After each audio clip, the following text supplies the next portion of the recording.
Assalamualaikum warahmatullahi wabarakatuh. Kali ini kita akan belajar tentang bab 2 subunit 1 tentang nilai rata-rata. Tujuan pembelajaran dari bab ini adalah peserta didik dapat memahami arti dan kegunaan rata-rata. Juga peserta didik mampu menghitung rata-rata dari berbagai besaran. Nah, sekarang kita langsung ke pengertian rata-rata.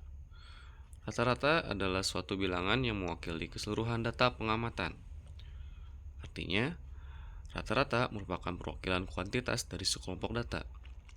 Proses untuk membuat pengukuran dari ukuran yang berbeda menjadi pengukuran baru dengan ukuran yang sama disebut merata-rata. Kegunaan rata-rata. Pada suatu penelitian, rata-rata berfungsi sebagai tolak ukur nilai yang mendekati hasil penelitian sebenarnya. Misalnya, suatu sekolah mengadakan lomba kebersihan antar kelas. Penilaian lomba mengacu pada beberapa kriteria, di mana setiap kriteria memiliki skor tertentu. Nah, hasil akhir penilaian merupakan rata-rata dari keseluruhan skor di setiap kriteria. Dari sini, tentu kita bisa menyimpulkan bahwa yang dijadikan tolak ukur penentu kemenangan lomba kebersihan antar kelas adalah nilai rata-ratanya. Artinya, rata-rata itu mewakili skor-skor di setiap kriteria. Nah, mari kita lihat contohnya. Perhatikan tabel berikut. Di sini ada dua orang yang berlari tiap minggunya, yaitu Yosef dan Kadek. Banyaknya putaran yang dilalui Yosef. Minggu pertama itu 9 putaran, minggu kedua 7 putaran, minggu ketiga 11 putaran, minggu keempat 6 putaran, dan minggu kelima adalah 7 putaran. Totalnya adalah 40 putaran dalam 5 minggu. Lalu banyak putaran yang dilalui oleh Kadek adalah minggu pertama 10 putaran, minggu kedua 8 putaran, minggu ketiga 6 putaran, minggu keempat 12 putaran. Totalnya adalah 36 putaran dalam 4 minggu. Jika Yosef dan Kadek berlari dengan banyak putaran yang sama setiap minggu, berapa banyak putaran yang dilalui setiap minggu tersebut? Dan siapakah yang berlatih lebih banyak? Jika kita misalkan Yosef berlari sebanyak 40 total putaran selama 5 minggu dan menempuh jumlah putaran yang sama setiap minggu, berapa banyak putaran yang dilalui setiap minggu tersebut? Di sini kita rubah dulu tabel yang tadi ke dalam bentuk diagram batang. Kita sesuaikan dengan data tadi. Minggu 1 8 putaran, minggu kedua 7 putaran, minggu ketiga 11 putaran, minggu keempat 6 putaran, dan minggu kelima 7 putaran. Untuk mencari rata-rata atau untuk merata-ratakannya, kita pindahkan kotak yang pada minggu 1 ini ya ke minggu kedua. Maka akan dihasilkan tabel seperti berikut. Untuk minggu 1 sampai ke angka 8, lalu minggu kedua menjadi ke angka 8. Lalu yang minggu ketiga di sini sampai 11, kita sebarkan 3 kotak di atas kepada minggu keempat dan minggu kelima. Ke minggu keempat kita taruh 2 dan minggu kelima kita taruh 1. Maka akan dapatkan tabel seperti ini. Diagram seperti ini. Nah, jadinya setiap minggu dari minggu 1, minggu 2, minggu 3, minggu 4, dan minggu 5 itu ada 8 putaran. Yang artinya jika kita ambil kesimpulan, Yosef melaksanakan lari sebanyak 8 putaran setiap minggunya.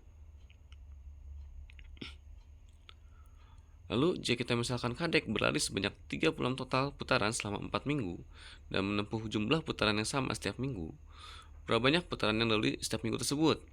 Nah, caranya sama seperti tadi. Kita rubah dulu tabel yang ada pada data tadi yang menunjukkan banyak putaran yang Kadek lalui, dirubah menjadi diagram batang.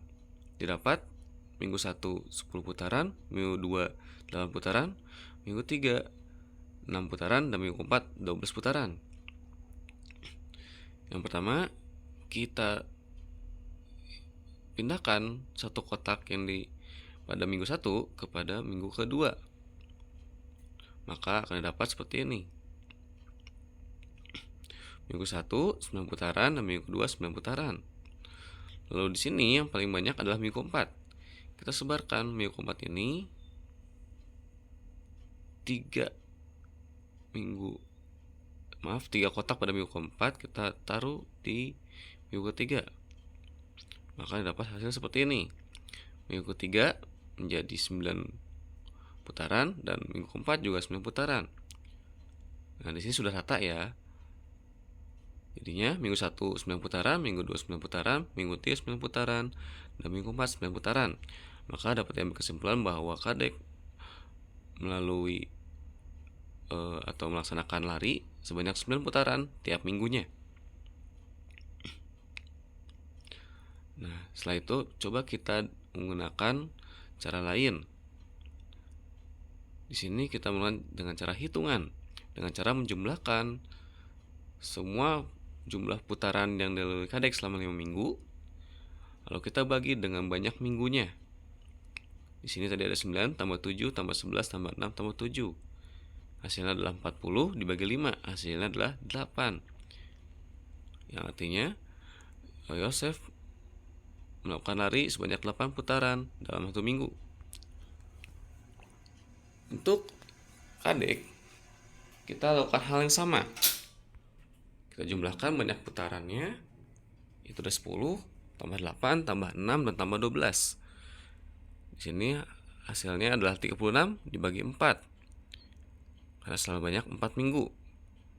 Hasilnya adalah 9. Maka kadek melakukan lari sebanyak 9 putaran dalam 1 minggu. Nah, dari perhitungan yang sudah kita lakukan, siapakah yang berhasil lebih banyak? Yaitu adalah kadek.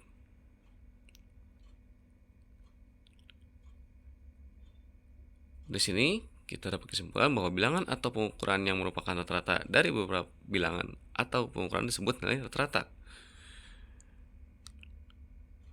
Dan nilai rata-rata didapat dari jumlah total dibagi banyaknya unit. Sehingga kita punya rumus nilai rata-rata sama dengan jumlah total dibagi banyaknya unit. Sekian dari Bapak. Mohon maaf jika ada salah kata. Assalamualaikum warahmatullahi wabarakatuh.